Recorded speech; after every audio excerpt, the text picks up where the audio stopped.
Dubai के वो 7 बड़े गुनाह जिन्हें टैक्स लगाकर जायज करार दे दिया गया। प्यारे दोस्तों, दुबई वो शहर है जिसे आज दुनिया ऐशो इशरत, दौलत और चमक दमक की अलामत समझती है। इसी शहर की चकाचौंध के पीछे एक ऐसी हकीकत भी छुपी हुई है जिस पर कम लोग बात करते हैं, और वो हकीकत ये है कि चंद दहाइयों में दुबई ने अपनी पहचान बदलकर ऐसी राह इख्तियार कर ली है जहां ऐसे कई काम आम कर दिए गए हैं जिन्हें दीन इस्लाम में सख्ती से मना किया गया था। लेकिन यहां इन पर ना सिर्फ पाबंदी हटा दी गई बल्कि इन पर टैक्स लगाकर एक बाकायदा कारोबार बना दिया गया। यही वो 7 बड़े गुनाह हैं जिन्हें कानूनी शक्ल देकर एक नए अंदाज में पेश किया गया, और आज हम दुबई में होने वाले इन्हीं गुनाहों की तफसील जानने की कोशिश करेंगे। नाज़रीन, वो शहर जिसे दुनिया आज चमकते हुए ख्वाब की तरह देखती है, जहां बुलंदो बाला इमारतें, रोशन सड़कें, महंगी गाड़ियां और हर तरफ आसाइश ही आसाइश नजर आती है। इसी शहर की एक ऐसी हकीकत भी है जिसे आम तौर पर नजरअंदाज कर दिया जाता है। तरक्की सिर्फ इमारतों और दौलत का नाम नहीं होती, बल्कि इसके साथ साथ ये भी देखना होता है कि इस तरक्की के पीछे कौन सी अक़दार कुर्बान की गई है। चंद दहाइयों पहले तक दुबई में जिंदगी सादा थी, लोग महदूद वसाइल में रहते थे, मगर इनके अंदर एक दीनी शऊर और सादगी मौजूद थी। फिर वक्त बदला, हालात बदले, और इस तब्दीली ने दुबई को दुनिया के नक्शे पर एक बड़े मकाम पर ला खड़ा किया। लेकिन इसके साथ साथ वो फैसले भी किए गए जिन्होंने दीनी हदूद को पीछे धकेल दिया। दोस्तों, यहां ये बात समझना जरूरी है कि इस्लाम सिर्फ इबादत का दीन नहीं है, बल्कि एक मुकम्मल निजाम जिंदगी है।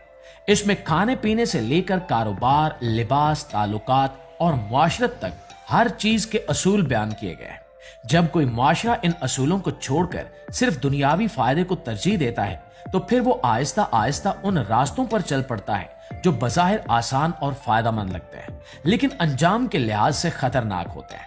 और यही कुछ यहां भी देखने को मिलता है, जहां बड़े गुनाहों को कानूनी शक्ल देकर उन्हें मईशत का हिस्सा बना दिया गया। और दोस्तों, दुबई के सबसे पहले गुनाह की बात करें तो वो है शराब नोशी की इजाजत। इस्लाम में इसके बारे में बहुत वाज़ेह हुक्म मौजूद है। कुरान में इसे शैतान का काम करार दिया गया है और इससे बचने की तलकीन की गई है। इसकी वजह यह है कि शराब इंसान की अक्ल को मुतासिर करती है, इसे अच्छे और बुरे की तमीज से दूर कर देती है और अक्सर दूसरे गुनाहों की तरफ ले जाती है। लेकिन दुबई जैसे इस्लामी मुल्क में हालात मुख्तलिफ हैं।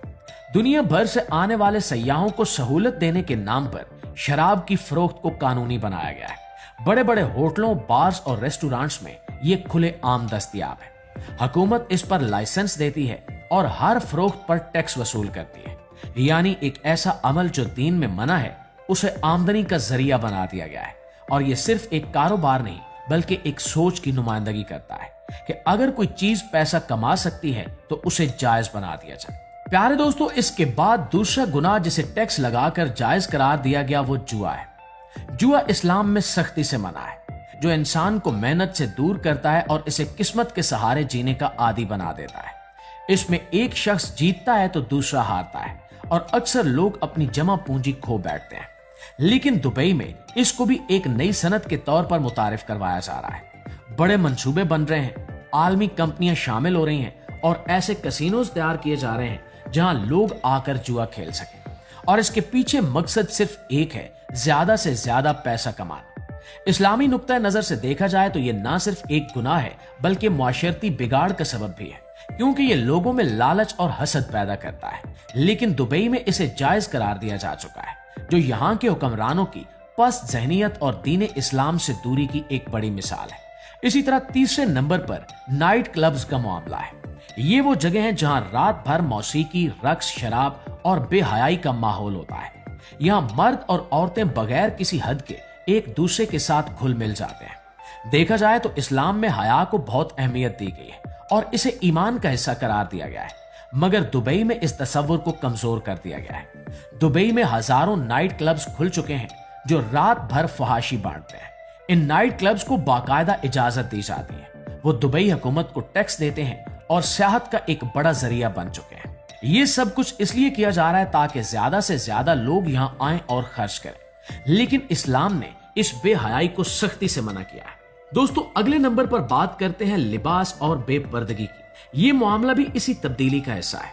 इस्लाम में मर्द और औरत दोनों के लिए सादगी और पर्दे का हुक्म है, मगर दुबई में हालात बदल चुके हैं।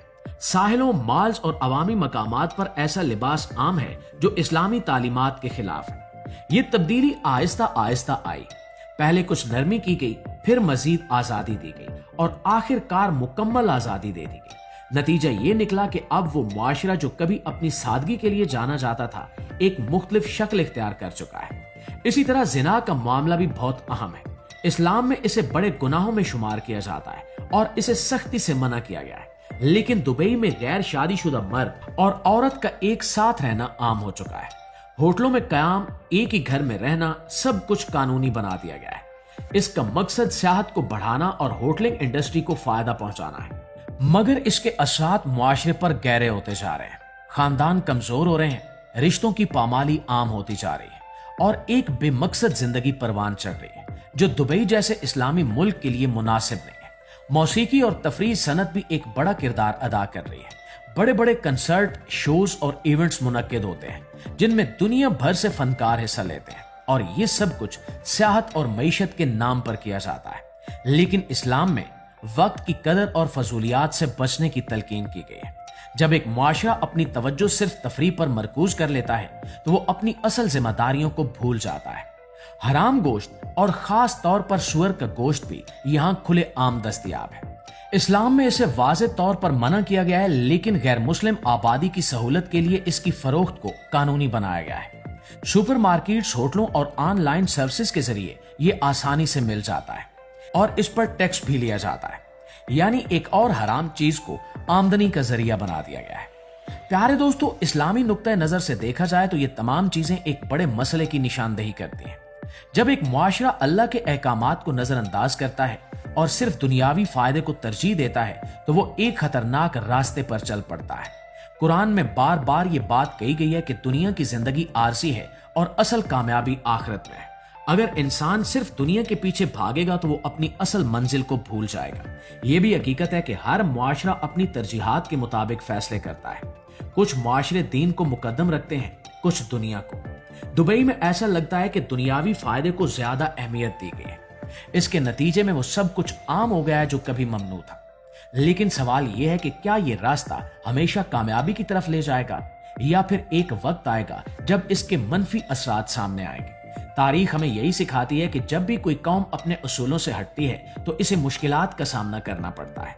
ये मुश्किलात मुख्तलिफ शक्लों में आ सकती हैं, कभी मुआशरती बिगाड़ की सूरत में, कभी जहनी दबाव की सूरत में और कभी बैरूनी चैलेंजेस की सूरत में। इसलिए जरूरी है कि हम सिर्फ ज़ाहिरी तरक्की को ना देखें बल्कि इसके पीछे छुपी हकीकत को भी समझें। दुबई की बेहयाई और बड़े गुनाह हमें ये सोचने पर मजबूर करते हैं कि हमें अपनी जिंदगी में किस चीज को तरजीह देनी चाहिए। क्या हम भी सिर्फ दुनिया की चमक दमक के पीछे भागेंगे या फिर एक मुतवाजन रास्ता इख्तियार करें जहां दीन और दुनिया दोनों का ख्याल रखा जाए। इस्लाम हमें यही सिखाता है कि कामयाबी सिर्फ इसी में है कि इंसान अल्लाह के अहकामात पर अमल करे और एक साफ और सादा जिंदगी गुजारे। आखिर में यही कहा जा सकता है कि असल कामयाबी वो नहीं है जो आंखों को नजर आए, बल्कि वो है जो दिल को सुकून दे और आखिरत में कामयाबी का जरिया बने। दुनिया की चमक दमक वक्ती होती है, मगर असूल और अक़दार हमेशा कायम रहते हैं। जो कौमें इन असूलों को मजबूती से थामी रखती हैं वही हकीकी कामयाबी हासिल करती हैं और यही वो सबक है जो हमें इस पूरी कहानी से सीखना चाहिए।